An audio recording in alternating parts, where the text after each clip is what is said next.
In the winter of 1886, people in Harlan County, Kentucky started walking barefoot through the snow. Not because they were poor, not because they had no choice, but because they were too afraid to visit the only cobbler for 50 miles. The shoes he fixed never made it back to their owners, and the customers who went looking for them were never seen walking again.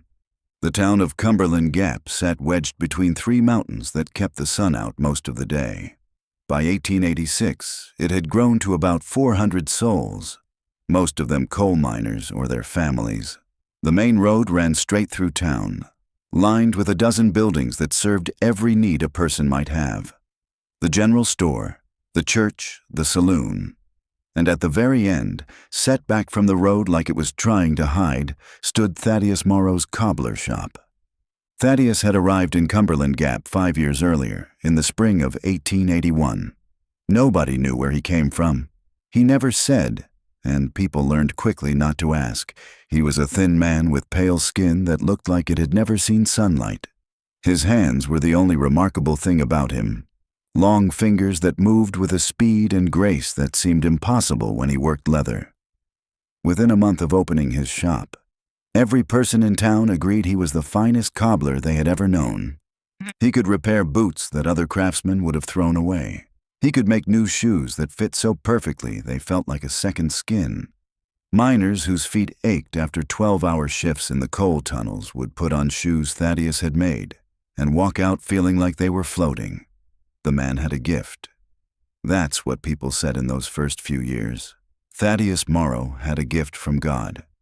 But gifts from God don't usually come with conditions. The first sign of trouble came in October of 1885. A miner named William Hutchins brought in a pair of work boots that had split along the sole, simple repair. Thaddeus quoted him $2 and said the boots would be ready in 3 days. William agreed, left the boots, and walked home in an old pair he kept for Sundays. 3 days passed. William didn't come back. A week went by. Still no William. His wife went to the cobbler shop to ask about the boots. Thaddeus told her that William had picked them up 6 days ago, just after sunset. He seemed confused that she didn't know. Martha Hutchins insisted her husband never came home with the boots. Thaddeus shrugged and showed her his ledger. There, in careful handwriting, was the entry: William Hutchins work boots. Picked up October 17th, 1885, 7:15 p.m. The sheriff got involved. They searched for William for 2 weeks. They found his body in a collapsed mining tunnel 3 miles outside town. The coroner, a man named Dr. Samuel Brennan, wrote in his report that William had died from a crushed skull and chest, consistent with being buried under several tons of rock. What Dr. Brennan didn't write in his official report, but told his wife later that night, was that William's feet were bare. No boots, no socks. Just bare feet torn up so badly from walking over rocks that the bones were visible. The tunnel where they found him had collapsed years ago. No reason for William to be there. No reason for him to be there without boots. People talked, the way people in small towns do, but the talk faded after a few weeks. Mining accidents were common. Tragic, but common. And Thaddeus Morrow kept fixing shoes better than anyone else could. The second incident happened in January of 1886. A woman named Ruth Palmer needed new shoes for her daughter's wedding. She brought in her Sunday shoes, the ones with the small heel and the brass buckle. Thaddeus said he could resole them and polish them up to look almost new. $4, ready in 5 days. Ruth came back on the 5th day, right at noon. The shop was open. The door was unlocked, but Thaddeus wasn't there. Ruth waited for 20 minutes, then went inside to look around. She saw the shoes, her shoes, sitting on the workbench. They looked beautiful, better than new. The leather gleamed like wet coal. Ruth picked them up. That's when she noticed something strange. The shoes felt warm, not warm like they'd been sitting in sunlight. Warm like body heat, like someone had just been wearing them. She called out for Thaddeus. No answer. She looked around the workshop. In the back corner, behind a curtain she had never noticed before, she saw another room. The door was open just a crack. Ruth walked over and pushed it open. If you ask people in Cumberland Gap today what Ruth saw in that room, you'll get different answers. Some say she saw rows and rows of shoes, hundreds of them, all arranged on shelves that went up to the ceiling.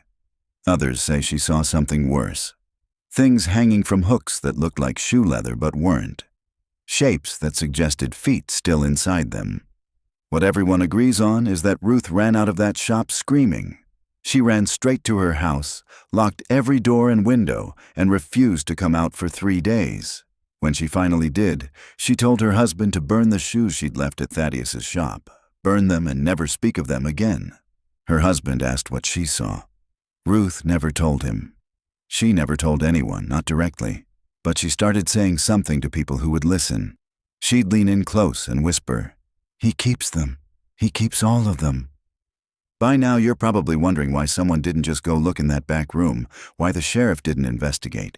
Here's what you need to understand about small towns in 1886. They weren't like places today. There was no state police, no federal investigators. The law was whatever the local sheriff said it was, and Sheriff Thomas Garrett was 60 years old and more interested in keeping the peace than stirring up trouble. He talked to Thaddeus. Thaddeus said Ruth had been confused, that she'd seen his storage room where he kept old leather scraps and broken tools. Nothing sinister, just the messy workspace of a busy craftsman. The sheriff accepted this explanation because it was easier than the alternative. And besides, no law said a cobbler couldn't keep the shoes people abandoned. Half the town had shoes sitting in that shop they'd never picked up. If Thaddeus wanted to keep them, that was his business. But Ruth's story changed things. People started remembering odd details they'd overlooked before, like how Thaddeus never seemed to sleep, his shop lights were on at all hours, or how he never left Cumberland Gap, not even to buy supplies. The leather merchant from Lexington would deliver materials once a month, and he mentioned that Thaddeus always paid in old coins, silver dollars from before the war, currency that hadn't been used in 20 years. Some of the miners began talking about sounds they heard coming from the shop late at night. Not the sounds of hammering or stitching. Different sounds, walking. Dozens of footsteps pacing back and forth, like people marching in circles. But when anyone looked in the windows, they only saw Thaddeus, working alone at his bench. The third incident is the one that made people stop going to the shop altogether. Marcus Webb was a coal foreman, well-respected, known for his level head and his honesty. In March of 1886, he brought in a pair of riding boots that needed new heels. Thaddeus gave him the usual quote, $3, ready in 4 days. Marcus agreed and left. 4 days later, Marcus's horse came back without him. The horse was skittish, wild-eyed, covered in sweat like it had been running for hours. Marcus's wife immediately feared the worst. The sheriff organized a search party that same afternoon. They found Marcus 2 days later. He was walking along the main road at sunrise, heading into town, barefoot. His feet were bleeding, torn up worse than any feet the men had ever seen. But that wasn't the strangest part. Marcus was smiling, not a normal smile, a wide, fixed smile that didn't move even when the sheriff called his name. They took Marcus home. Dr. Brennan examined him. Physically, aside from his feet, Marcus appeared healthy, but mentally something was wrong. Marcus wouldn't speak. He would only sit in his chair, staring at the wall, smiling that terrible smile. His wife tried to care for him, but Marcus didn't eat, didn't drink, just sat and stared and smiled. On the third day, Marcus stood up, walked to the door, and tried to leave. His wife stopped him. Marcus looked at her, still smiling, and said his first words since they'd found him. "The shoes are calling, I need to bring them back." He died that night. Dr. Brennan wrote in his report that the cause of death was heart failure, but he told the sheriff something different in private. He said that Marcus's heart had simply stopped beating, all at once, like someone had blown out a candle, and his feet, which had been torn up and infected just hours before, looked completely healed. The skin was smooth and unmarked. like he'd never walked a day in his life. After Marcus's death, people stopped pretending everything was normal. The miners started talking openly about leaving town. Families packed their belongings. But here's the thing about Cumberland Gap in 1886. Leaving meant walking. The nearest railway station was 40 miles south. The roads through the mountains were rough, dangerous in winter, and everyone who thought about leaving had the same problem. Most of them had shoes at Thaddeus Morrow's shop. It seems like a small thing now, just go buy new shoes. But in 1886, good shoes cost a month's wages. Boots that could handle mountain roads cost even more. Most families only owned 2 or 3 pairs. If your good shoes were sitting in that cobbler shop, you couldn't just abandon them. You needed them. That's when people started noticing something else. The shoes in Thaddeus's shop window kept changing. Every few days, a different pair would appear in the display, always shoes people recognized. Thomas Baker's dress shoes, Sarah Crawford's winter boots. The shoes were clean, polished, perfect, like they were inviting their owners to come claim them. A traveling preacher came through town in late April. His name was Reverend Josiah Clay, and he'd been riding a circuit through eastern Kentucky for 30 years. He'd seen boom towns and ghost towns. He'd buried miners and baptized babies. He knew mountain people and their superstitions. When he heard what was happening in Cumberland Gap, he made a decision that surprised everyone. He went to visit Thaddeus Morrow. The Reverend walked into the cobbler shop at noon on a Tuesday. People watched from their windows. The door closed behind him. For 3 hours, nothing happened. Then the door opened, and Reverend Clay walked out. His face was pale. His hands were shaking. He went straight to the church, locked himself inside, and didn't come out until the next morning. When he finally emerged, he gathered the town in the church and told them what he'd seen, or at least part of what he'd seen. He never gave all the details, saying some things weren't meant to be spoken aloud in a holy place. What he did say was this: Thaddeus Morrow wasn't a man. He was something older. Something that had been traveling from town to town for longer than anyone could remember, always setting up shop, always fixing shoes, always keeping them. The Reverend said that shoes carry something, a piece of the person who wore them. The leather absorbs sweat and skin. It molds to the shape of a foot. After enough time, a well-worn shoe knows its owner. It remembers them. And Thaddeus collected those memories. The Reverend said the back room wasn't a storage area. It was a gallery. Hundreds of shoes from hundreds of people, all arranged carefully on shelves. When you walked into that room, you could hear them.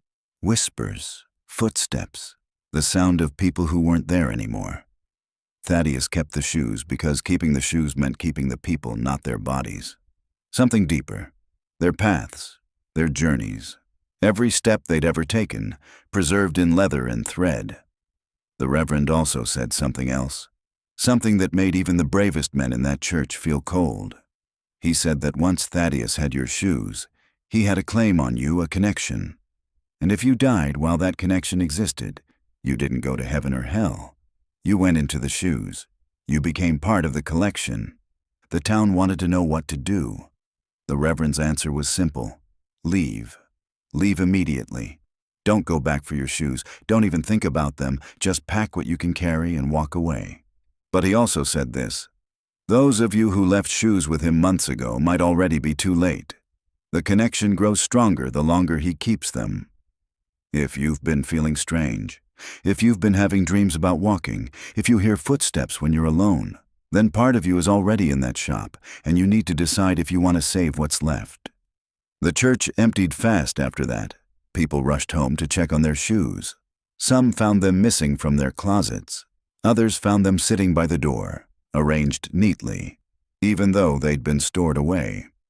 A few people swore their shoes had moved on their own. Turned to face the direction of Thaddeus's shop. The town held a meeting that night. They decided to confront Thaddeus. 20 men, including Sheriff Garrett, would go to the shop and demand answers. They'd bring torches. They'd bring weapons if necessary. Whatever Thaddeus was, he was just one person against 20. They reached the shop just after dark. The windows were lit. Inside, they could see Thaddeus at his workbench, hands moving with that impossible speed. Stitching leather, Sheriff Garrett knocked on the door. It swung open. The men filed inside, torches raised. Thaddeus looked up from his work. He didn't seem surprised, didn't seem concerned. He just watched them with pale eyes that reflected the torchlight like an animal's. Sheriff Garrett spoke first. "We want our shoes back, all of them, right now." Thaddeus smiled. It was the first time most of the men had seen him smile. His teeth were gray, worn down like old stones. "Of course," he said. "Come collect them." He gestured to the curtain that separated the shop from the back room, the curtain that Ruth Palmer had pulled aside months ago. Sheriff Garrett walked forward. The other men followed. They pushed through the curtain into the back room. What they saw is written down in only one place, a journal kept by a man named Joseph Farley, one of the 20 who entered that shop. Joseph died in 1923, and his journal was found in his attic by his grandson.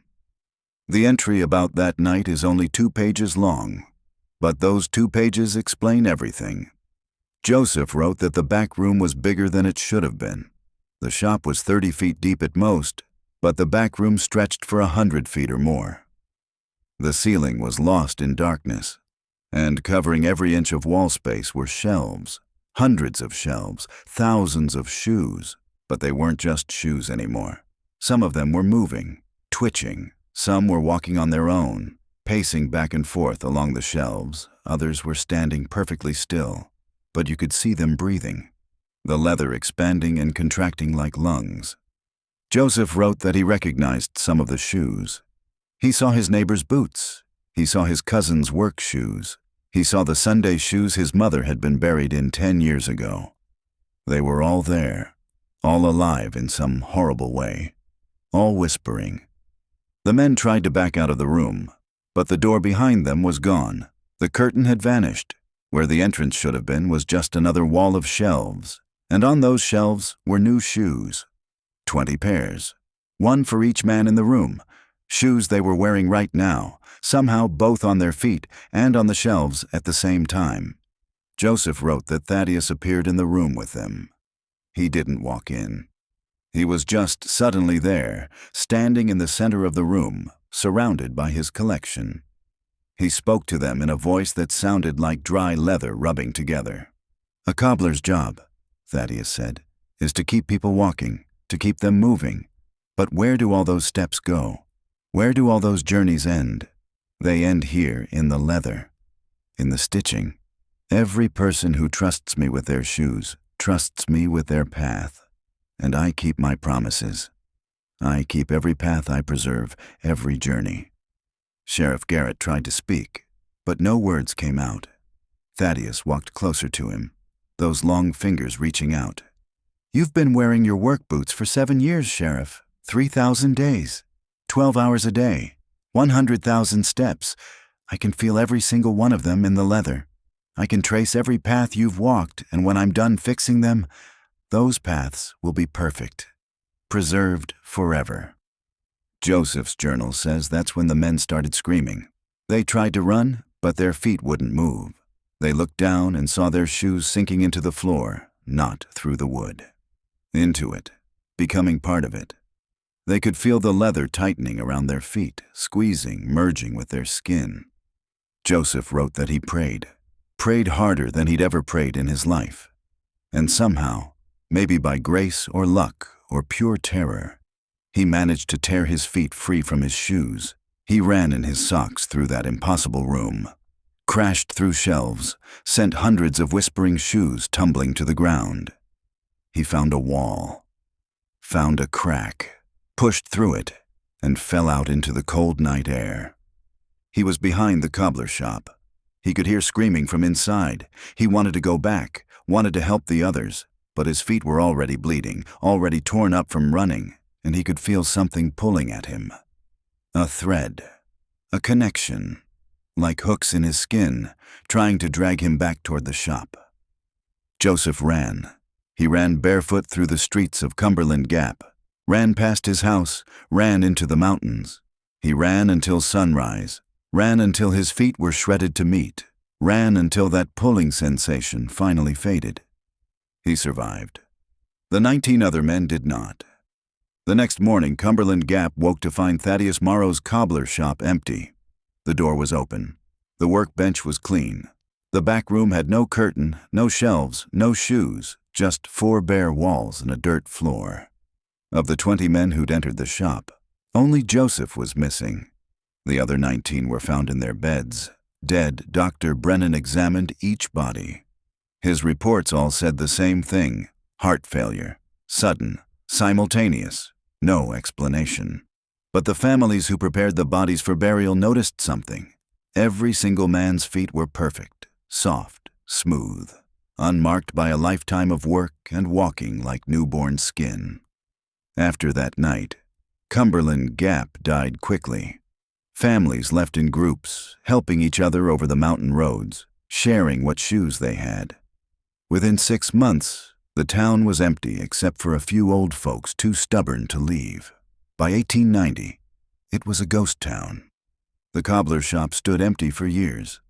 Then one day, in 1893, a traveling merchant passing through noticed something strange. The shop was open again. There was smoke coming from the chimney, and in the window was a sign: Thaddeus Morrow, Cobbler, Expert Repairs, Fair Prices. The merchant rode on without stopping, but he told the story in the next town, and that story spread the way stories do. Some people said it was impossible, said Thaddeus would be too old, said it was just someone with the same name. Others weren't so sure. Over the years, reports surfaced from other mountain towns. A cobbler would arrive in a remote community. Always a thin man with pale skin and long fingers, always doing beautiful work, always keeping the shoes just a little too long, and always, eventually, people would start disappearing. Walking off into the woods barefoot, found dead with perfect, unmarked feet. The name wasn't always Thaddeus Morrow. Sometimes it was Thomas Martin. Sometimes it was Timothy March.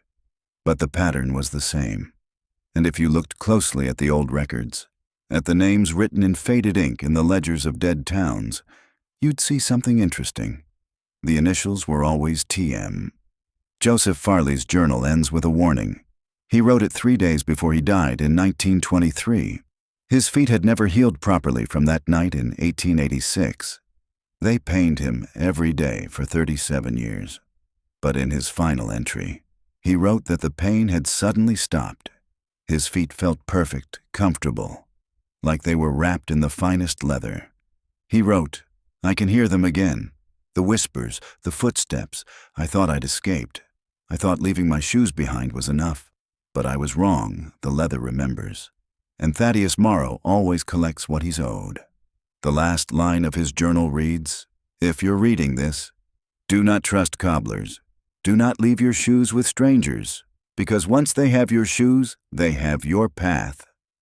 And they can call you back anytime they want." Joseph's grandson found the journal in 1924, a year after Joseph died. He brought it to a local historian who dismissed it as the confused writings of an old man in declining health. The journal was filed away in a county archive in Harlan, Kentucky, where it remains today, available to anyone who wants to request it. But here's what the historian didn't know, couldn't have known. In 1923, the same year Joseph Farley died, a cobbler's shop opened in a small town in West Virginia. The owner was a thin man with pale skin and long fingers. He did beautiful work, fair prices, and his name was Theodore Mills. The shop is still there,